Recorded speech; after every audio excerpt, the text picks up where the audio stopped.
보도록 하겠습니다. 하나님 말씀은 고린도전서 11장 2절부터 16절까지의 말씀입니다. 고린도전서 11장 2절부터 16절입니다. 신약성경 276페이지에 있습니다.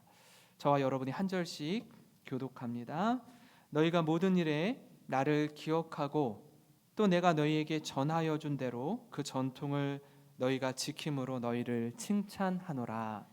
그러나 나는 너희가 알기를 원하노니 각 남자의 머리는 그리스도요 여자의 머리는 남자요 그리스도의 머리는 하나님이시라. 물은 남자로서 머리에 무엇을 쓰고 기도나 예언을 하는 자는 그 머리를 욕되게 하는 것이요 무릇 여자로서 머리에 쓴 것을 벗고 기도나 예언을 하는 자는 그 머리를 욕되게 하는 것이니 이는 머리를 민 것과 다름이 없음이라. 만일 여자가 머리를 가리지 않거든 깎을 것이요 만일 깎거나 미는 것이 여자에게 부끄러움이 되거든 가릴지니라. 남자는 하나님의 형상과 영광이니 그 머리를 마땅히 가리지 않거니와 여자는 남자의 영광이니라.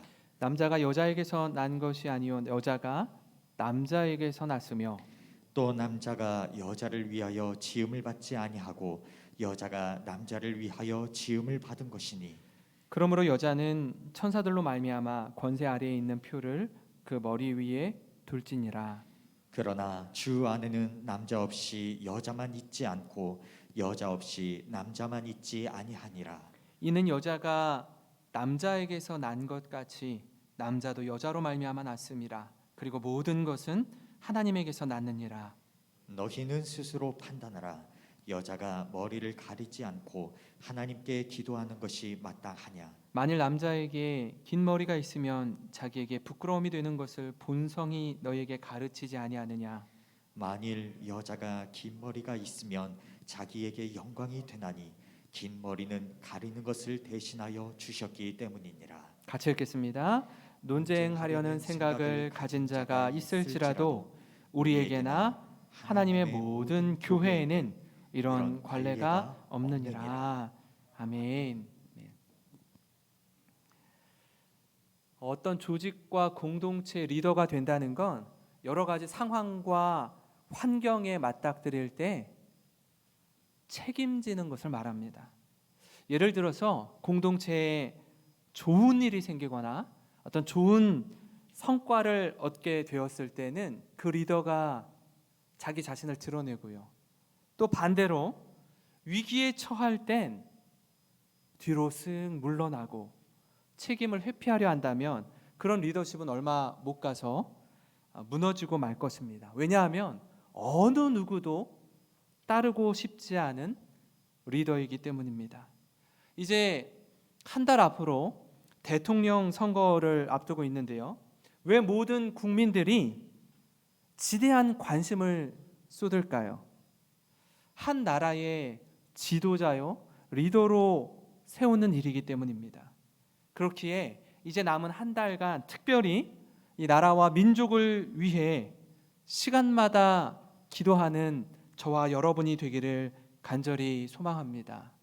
오늘 말씀은요, 여자가 머리를 가리느냐 마느냐, 또는 남자가 머리를 또 가리느냐 마느냐, 좀 이 부분을 놓고서 논쟁이 있었는데요. 하나님이 주신 질서를 따라 우리의 가정과 교회가 어떻게 세워져야 하는지 이 부분을 좀 같이 나누고자 합니다. 여기서 흥미로운 부분은 뭐냐면 당시에 교회에 나와서 남성이 되었든 여성이 되었든 기도나 예언을 할 때 남자는 머리에 무엇을 쓰면 안 되었습니다. 반면에 여자는 반드시 머리에 무엇을 쓰고 수건을 쓰고 기도나 예언을 해야만 했습니다. 그렇게 하지 않으면 머리를 욕되게 하는 것이라고 말하는데요. 제가 이 부분을 연구하고 묵상하면서 두 가지 문화가 충돌할 때 일어나는 현상이구나라는 걸 알게 되었습니다. 당시의 헬라 문화를 살펴보면 종들만이 머리에 수건을 쓰고 다녔습니다. 그러니까 종이 아니고 자유인이거나 주인들은요, 머리에 무엇을 쓰지 않고 다닌 겁니다. 그러니까 헬라 문화에 익숙한 사람들은 머리에 무언가 쓰는 것 자체가 굉장히 수치스럽거나 불명예스러운 상징이었습니다. 자신이 누군가 권위 아래 속한 종이란 걸 표현하는 것이기 때문이었습니다. 그러나 히브리 문화에서는요, 머리에 수건을 쓰는 것이 거룩의 의무를 나타낼 뿐 아니라 여성의 아름다움을 나타내는 전통을 가지고 있었습니다. 또한 이 의미는 나보다 큰 권위 아래에 있는 사람입니다. 그런 걸 표현하는 방법이었는데요. 마치 아직 결혼하지 않은 미혼 여성의 경우 저는요, 아버지의 권위 아래에 있는 사람입니다 라는 뜻이고요. 결혼한 여성인 경우에는 저는 남편의 권위 아래에 있는 사람이라는 뜻을 담고 있습니다. 아까 말씀드린 이 헬라 문화와 달리 만약에 히브리 사람들, 유대인들이 머리에 수건을 쓰지 않고 얼굴을 드러내고 다니는 사람이 있었는데, 이런 사람을 어떻게 평가했냐면 성적으로 문란한 사람이거나 몸을 파는 여성으로 여겼습니다. 그렇기 때문에 머리에 수건을 쓰느냐 쓰지 않느냐의 문제는 이 문화적 차이를 넘어서 그들에게는, 적어도 당시 그리스도인들에게는 큰 이슈가 되었습니다. 그런데 왜 고린도 교회 여성들이 이 부분에 대해서 바울에게 답을 요구하는 것일까요? 예수를 주로 고백하고 복음을 들어보니 남녀가 주 안에서 평등함을 말씀하는 겁니다. 그렇다면 굳이 우리가 수건을 쓰고 예배해야 하는 이유가 있냐는 거예요. 맞습니다. 수건을 쓰지 않아도 됩니다. 지금 우리 가운데, 우리 여성 성도님들 가운데 수건을 쓰고 예배드리는 성도가 없지 않습니까? 시간이 지나고 나면 이 논쟁의 여지가 없는 일입니다. 이런 배경 가운데 우리가 좀 오늘 말씀을 나누기 원하는데요. 특별히 오늘 말씀을 통해 주님이 주시는 은혜를 누리고 또 우리 삶에 도전받는 시간이 되었으면 좋겠습니다. 오늘 말씀을 기초로 복음의 원리를 함께 나누길 원하는데요. 복음의 원리, 그 첫 번째는 뭐냐면 서로의 다름을 존중하는 겁니다. 고린도전서 11장 3절 말씀에 그러나 나는 너희가 알기를 원하노니 각 남자의 머리는 그리스도요 여자의 머리는 남자요 그리스도의 머리는 하나님이시라, 이렇게 말씀합니다.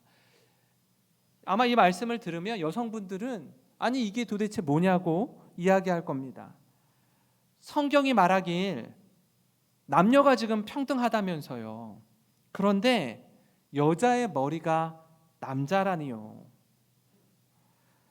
성경은 이 부분에 대해서 질서의 개념으로 바울이 이렇게 설명하는데요. 머리는 몸을 대표하는 기관입니다. 어느 공동체든 기관이든 대표가 있죠. 우리 교회도 주일학교 부서에 교역자들이 있고 부장님이 계십니다. 속회에는 누가 있죠? 속회에 회장이 있습니다. 각 기관과 조직마다 대표가 있어요. 대표가 된다는 것, 머리가 된다는 것, 리더가 된다는 건요, 모든 사람을 위해서 먼저 헌신하고 섬기는 자가 되는 걸 의미합니다. 이런 차원에서 질서가 있는 것처럼 여자의 머리로서 남자는 바로 이걸 의미합니다. 마치 이런 것과 같아요. 성부 하나님과 성자 예수 그리스도가 동등한 분이신데 성자 하나님은 우리를 위해서 예수 그리스도를 이 땅에 보내주셨고 성자 예수 그리스도는 성부 하나님의 말씀에 순종하여서 우리를 위해 자신의 생명을 내어주시기까지 사랑하셨습니다. 우리에게 베풀어 주신 이 사랑과 십자가로 구원을 이루신 이 그리스도의 헌신을 보면서 머리 된 남자가 여자를 위해서, 가정을 위해 헌신하는 겁니다. 이처럼 남자는요, 여자를 위해 자신의 몸을 던져 사랑하고, 여자는 남자에게 순종함으로 남자의 권위를 존중해 줄 때 가정이 되었든지 교회가 되었든지 기업이 되었든지 공동체마다 아름답게 세워지게 될 줄 믿습니다. 에베소서 5장 22절부터 25절에 이렇게 기록하고 있는데요. 아내들이여 자기 남편에게 복종하기를 주께 하듯 하라. 이는 남편이 아내의 머리됨이 그리스도께서 교회의 머리됨과 같음이니 그가 바로 몸의 구주시라. 그러므로 교회가 그리스도에게 하듯 아내들도 범사에 자기 남편에게 복종하라. 남편들아 아내 사랑하기를 그리스도께서 교회를 사랑하시고 그 교회를 위하여 자신을 주심같이 하라. 이렇게 말씀합니다. 에베소서 역시 같은 원리에서 부부관계를 설명하는 거예요. 남편은 아내를 사랑할 때 자신의 몸을 던져서 사랑으로 섬기고, 아내는 남편을 존중하며 그 말씀에 순종하는 것으로 사랑을 표현하는 관계. 이렇게 서로 사랑하고 순종할 때 가장 아름다운 가정과 교회를 이루게 될 줄 믿습니다. 그런 교회와 가정이 되기를 주님의 이름으로 축원합니다. 그런가 하면 또 다른 복음의 원리는 뭐냐면 문화를 복음으로 풀어가는 것입니다. 오늘 말씀이요, 사실 쉽지는 않더라고요. 왜냐하면 전혀 다른 문화적인 배경 속에 있는 이 말들을 오늘날 어떻게 받아들이고 이해해야 할까, 이 부분에 대한 고민이 있었습니다. 4절부터 6절을 보시면 이렇게 설명하는데요. 무릇 남자로서 머리에 무엇을 쓰고 기도나 예언을 하는 자는 그 머리를 욕되게 하는 것이요, 무릇 여자로서 머리에 쓴 것을 벗고 기도나 예언을 하는 자는 그 머리를 욕되게 하는 것이니 이는 머리를 민 것과 다름이 없음이라. 만일 여자가 머리를 가리지 않거든 깎을 것이요, 만일 깎거나 미는 것이 여자에게 부끄러움이 되거든 가릴지니라. 남자가 머리에 무엇을 쓰면요, 그게 남자에게 욕된다라고 얘기하고, 오히려 여자는 쓰지 않으면 욕되는 일이래요. 그러니까 헬라 문화와 히브리 문화가 서로 다르고 남성과 여성의 기준이 서로 다른 겁니다. 그런데 복음을 이해하니까 여성들이 남성들과 평등하다는 걸 깨닫습니다. 그래서 여성들이 말하기를 이거 좀 벗고 예배드리면 안 됩니까? 라고 질문하는 거예요. 충분히 그럴 수 있고요, 시간이 흐르고 보면 아무것도 아님을 알 수 있습니다. 그러나 당시 시대 상황으로 볼 때 또 오해할 수 있는 여지가 있는 겁니다. 그래서 자칫하면 그리스도인들이 성적으로 문란하거나 권위에 순종하지 않는 여성으로 비춰질 수 있습니다. 이런 부분을 살펴볼 때에 바울은 당시 문화적 상황과 질서의 차원에서 이를 따르라고 권면하고 있는 내용입니다. 근데요, 가만 생각해 보면 2000년 전에 이 초대교회의 모습들, 또 이방인 지역에 세워진 교회들마다 가지고 있는 이 문화적 차이 속에서 느껴지는 이 공감되는 부분이 우리나라에도 있었다라는 거예요. 처음 우리나라에 기독교가 들어왔을 때 예배당을 어떻게 지었는가 하면 이렇게 기역자로 지었습니다. 강단이 저 기역자의 한 복판에 있고요, 이 제가 볼 때 오른쪽은요 남성들이 앉던 자리였고 왼쪽은 여성들이 앉던 자리였습니다. 서로 얼굴을 볼 수 없고 같은 자리에 앉을 수 없었어요. 누구만 볼 수 있죠? 목사만 볼 수 있어요. 남녀 7세 부동석. 조선시대는 그 숭유 억불 정책을 썼습니다. 그러니까 불교를 배척하고 유교를 숭상하는 정책을 썼어요. 그러니까 남녀가 유별하다. 7살 이상이 되면 같은 공간에 앉을 수 없다. 이게 우리나라 교회 예배당 안에서도 동일하게 있었습니다. 아까 보여드린 교회가 김제에 있는 금산 교회입니다. 제가 쉬는 날 가족들과 함께 저기에 다녀왔어요. 가서 보니까 처음 교회가 이렇게 남녀가 유별하게 교회를 지었구나. 우리나라도 이 부분에 있어서 문화적 차이가 있었구나라는 겁니다. 지금 생각하면요, 있을 수 없는 일이죠. 어떻게 따로 예배를 드릴까 하는데 당시에는 이게 굉장히 중요한 사안이었음을 우리가 알 수 있습니다. 복음이 전해지는 현장은요, 지역마다, 시대마다, 문화마다 다릅니다. 그렇기에 현장성을 놓치면 안 됩니다.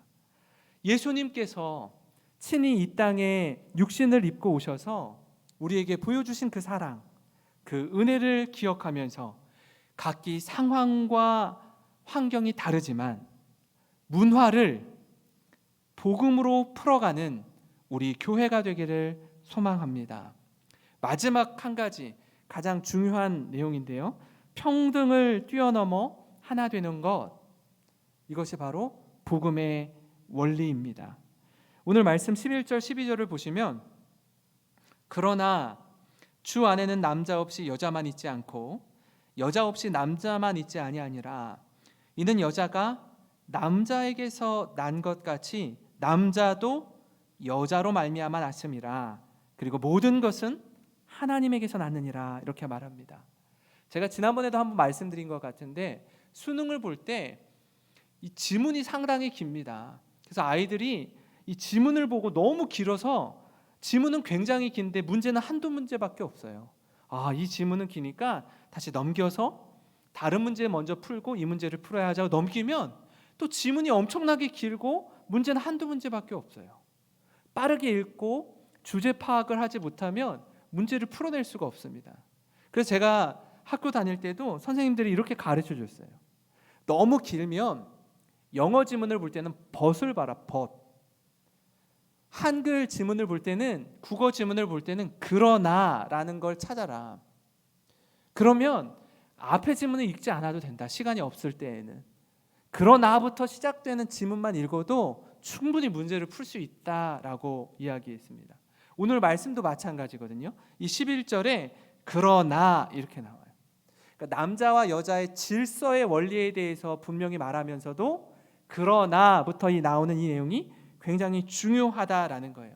창조 질서의 원리로는 여자의 머리가 남자고 남자의 머리는 그리스도고 그리스도의 머리는 하나님이라고 말씀하고 있지만 그러나 주님 안에서 남자와 여자가 동등함을 말씀하고 있습니다. 이걸 어떻게 바울이 풀어내느냐 하면 처음 창조 원리에 따라서 하나님이 먼저 아담을 만드시고 아담의 갈빗대를 통해서 하와를 만들지 않습니까?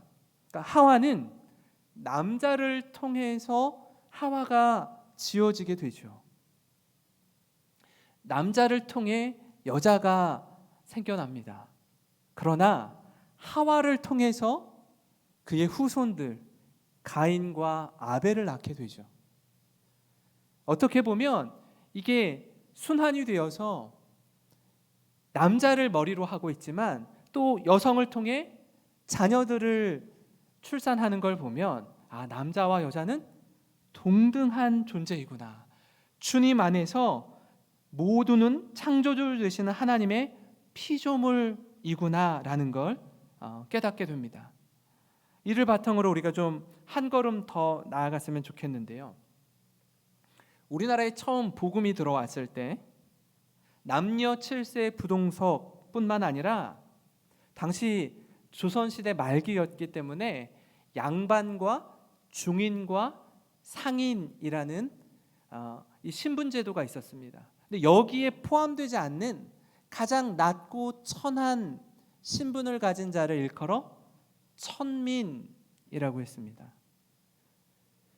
우리나라에 외국인 선교사들이 들어와서 복음을 전하는데 여전히 교회 안에 이런 계층 간의 갈등, 이 문화가 깊이 뿌리 잡혀 있었는데요.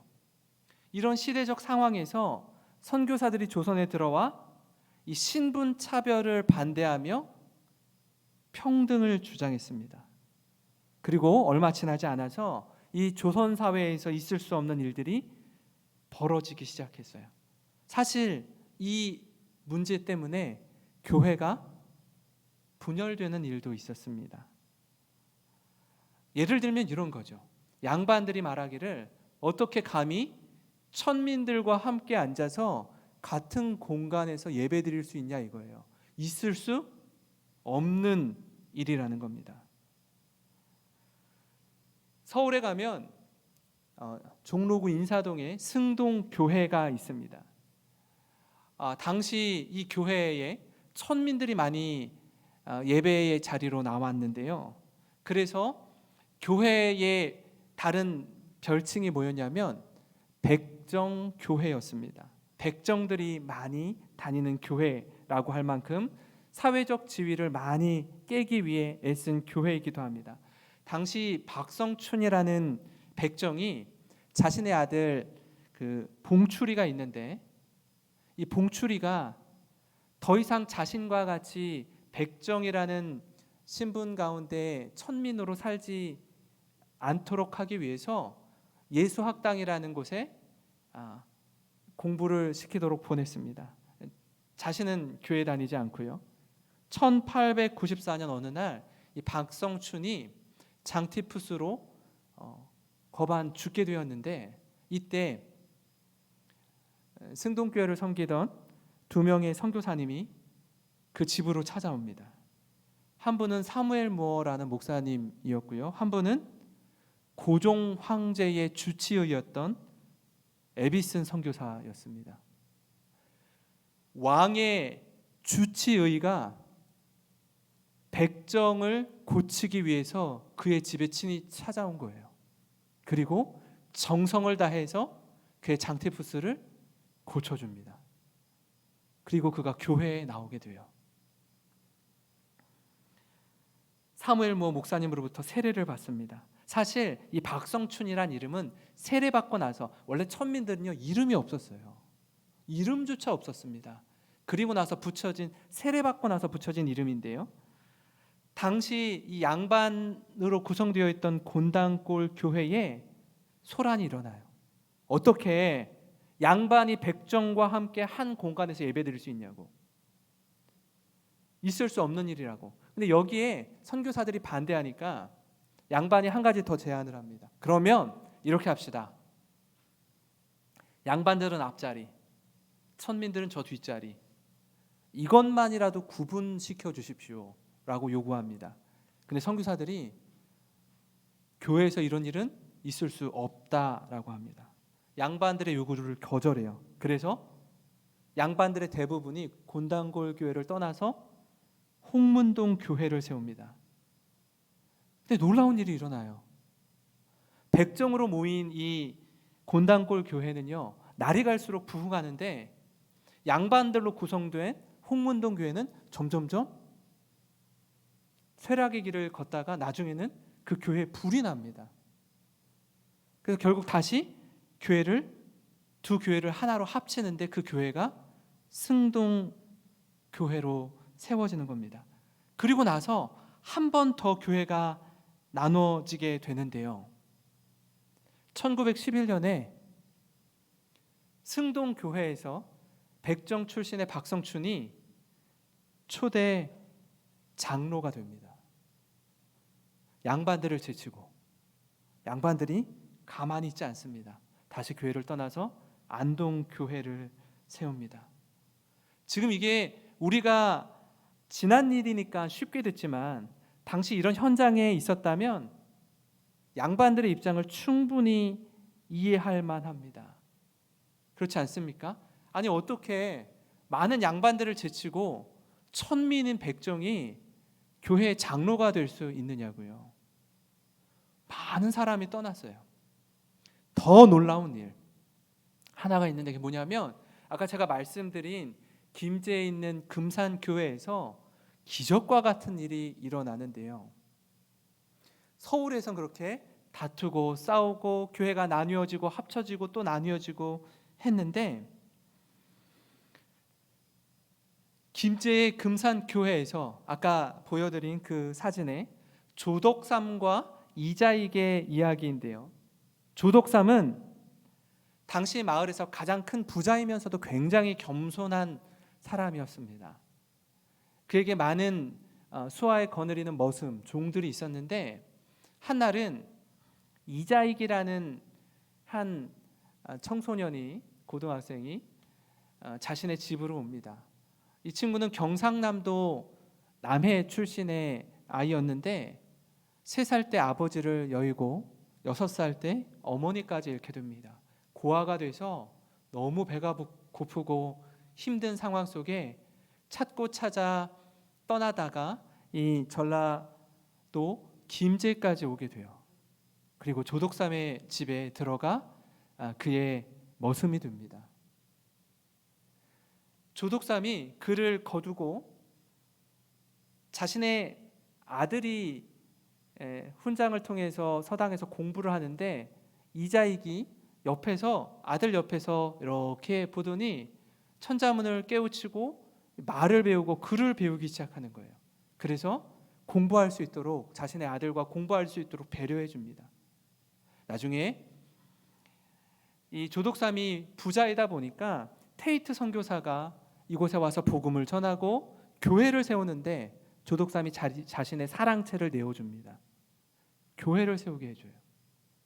왜 그런 감동을 받았냐 하면 선교사를 한참 보던 조덕삼이 선교사에게 물어요. 당신이 어떻게 그렇게 좋은 나라를 당신의 나라를 떠나서 우리나라에 와서 복음을 전합니까?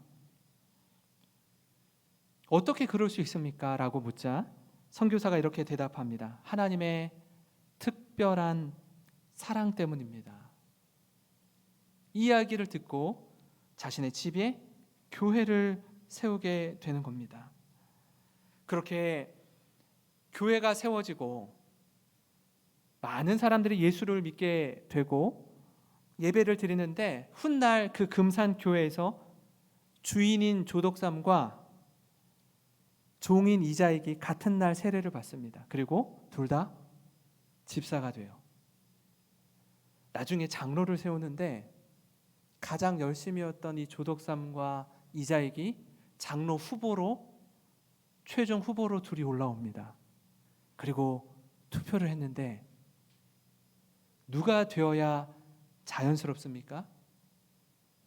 부자요, 겸손한 사람이요, 교회에마저 자신의 집을 오픈해서 세운 사람인 조덕삼이 장로가 되어야 맞는데 머슴인 이자익이 장로가 된 거예요.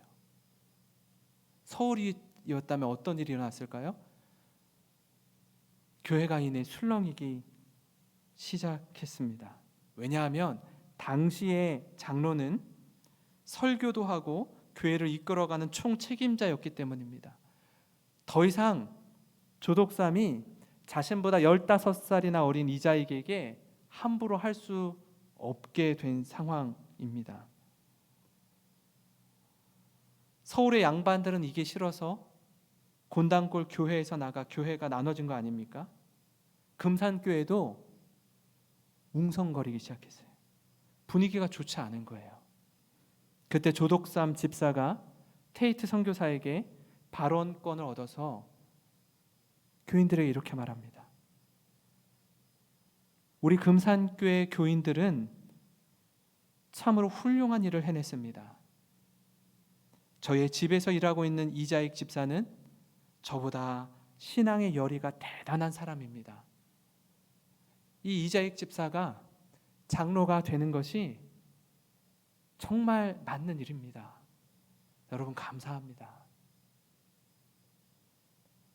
여기서 끝나지 않고 이 이자익 장로를 평양신학교에 보내서 목회자로 세우는 모든 일체의 비용을 조덕삼 집사가 다 지원해 줍니다. 그리고 목사 안수를 받고 금산교에 와서 그 교회의 담임 목사로 세우는 일까지 합니다. 제가 이 1년의 이야기를 보면서 우리 영생교회도 평등을 뛰어넘어서 하나 되는 교회가 되었으면 좋겠다. 당시에 있을 수 없는 일이 금산교회에서 일어났거든요. 어떤 마음으로 교회를 섬기고 사랑하느냐, 그 마음의 중심이 하나님 앞에서 어디를 향해 있느냐, 이게 분명하면 누가 장로가 되든 누가 권사가 되든 누가 안수 집사가 되든 뒤에서 수군거리거나 나보다 못한데, 나보다 열심히 있지 않은 것 같은데 저 사람 뭐가 잘나서 됐느냐 따지고 원망하고 나뉘어지는 교회 아니라 인격적으로 존중해주고 사랑해주고, 당시의 신분 사회 속에선 있을 수 없는 일이 교회 안에서 있었다면 2022년도 오늘을 살아가는 우리에게 이런 복음의 능력이 경험되어지기를 간절히 소망합니다. 세상이요, 교회를 주목하면서 칭찬했던 것처럼 저는 우리 교회가 이번 어려움을 딛고 일어나는 과정 속에서 복음 안에 평등을 뛰어넘어 하나됨을 경험하는 교회가 되기를 간절히 소망합니다. 그래서 하나님, 지난날 돌아보면 이런 어려움도 있었고 이런 아픔도 눈물도 있었지만 하나님이 이 모든 것을 합력하여서 선을 이루게 하신 분이시고, 이 어려움을 딛고 일어나는 과정 속에서 교회가 사랑으로 하나 되고 복음으로 하나 되는 교회 되기를 간절히 소망합니다. 성령의 충만한 은혜가 불일 듯 일어나는 우리 교회 되기를 주님의 이름으로 축원합니다.